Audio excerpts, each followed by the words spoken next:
السلام عليكم ومرحبا بكم مع بيغ فوت في الغابه. اليوم غادي نصاوبوا بطبوط معمر بالكفته والخضار، وصفه حقيقيه. باش نصايبوا هذا البطبوط المعمر خاصنا شويه ديال البطبوطات صغار، كفته مفرومه ومشحمه مزيان، بصل، فلفله، خيزو، كورجيت، كلشي مقطع رقيق، شويه ديال زيت الزيتون، كمون، تحميره، ملح، ابزار، قزبر ومعدنوس، وحرور ديال الهريسه.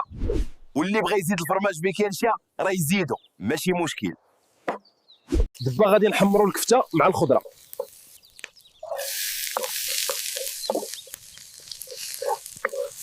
من بعد نحطوا الكفته ونخلطوا، نرشوا الكمون، التحميره، الملح والابزار، ونزيدوا الخيزو والكورو، ونزيدوا الكورجيت، ونخليو الكل يتعمر بالنكهات. وفي الاخر شويه ديال القزبر والمعدنوس يعطي العطر بنين. جا الوقت باش نعمر هاد البطبوطات الزوينين.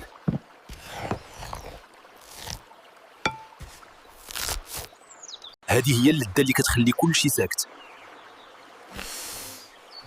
شوفوا معايا وكيفاش كيشهيو. شوفوا هاد البطبوط كي داير، من برا مقرمش ومن الداخل كيعوم في النكهات. هذه هي الماكله اللي كترجعك لطفولتك.